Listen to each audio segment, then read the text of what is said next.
পুরুষের সংসার নষ্ট হয় দুইটি ভুলে। যেই সকল পুরুষরা দুইটি ভুল কাজ করে তাদের সংসারে সুখ থাকে না, শান্তি থাকে না, সংসার নষ্ট হয়ে যায়। এক নাম্বার হচ্ছে যেই সকল পুরুষরা স্ত্রী থাকা সত্ত্বেও একাধিক প্রেম করে, ভালোবাসা করে, অন্যান্য নারীদের সাথে পরকীয়ায় লিপ্ত হয়ে যায়, ওই সকল স্বামীর সংসার নষ্ট হয়ে যায়। এই ভুলের কারণে, একমাত্র এই একটি ভুলের কারণেই কিন্তু অনেক স্বামী তার স্ত্রী থেকে বিচ্ছিন্ন হয়ে যাচ্ছে, সন্তানগুলো আলাদা হয়ে যাচ্ছে। সুতরাং স্ত্রী থাকা সত্ত্বেও পরকীয়া করা, এই গুনাহের কাছ থেকে আমাদেরকে দূরে সরে আসতে হবে। এটা স্ত্রী থাকুক আর না থাকুক, আল্লাহ তাআলা নিষেধ করে দিয়েছেন, ওয়ালা তাকরাবুজ জিনা ইন্নাহু কানা ফাহিশা, you shall not commit adultery, তোমরা ব্যভিচারের কাছেও যেও না। এক নাম্বার হচ্ছে স্ত্রী থাকা সত্ত্বেও অন্যান্য নারীদের সাথে প্রেম করা।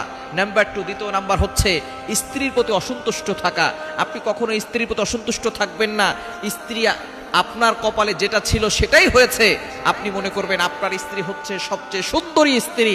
যদি আপনি চোখের গুনাহ করেন, বিভিন্ন নারীদের দিকে তাকিয়ে থাকেন, তাহলে আপনার স্ত্রী আপনার কাছে ভালো লাগবে না। চোখের গুনাহ ছেড়ে দেন, শুধুমাত্র আপনার স্ত্রীর দিকে তাকান, দেখবেন আপনার কাছে মনে হবে আপনার স্ত্রী হচ্ছে পৃথিবীর ভিতরে সবচেয়ে সুন্দরী নারী। সুতরাং চোখের গুনাহ ছেড়ে দেন, স্ত্রীকে ভালোবাসেন, স্ত্রীকে মহব্বত করেন, তাহলে সংসারে সুখ আসবে আর শান্তি আসবে।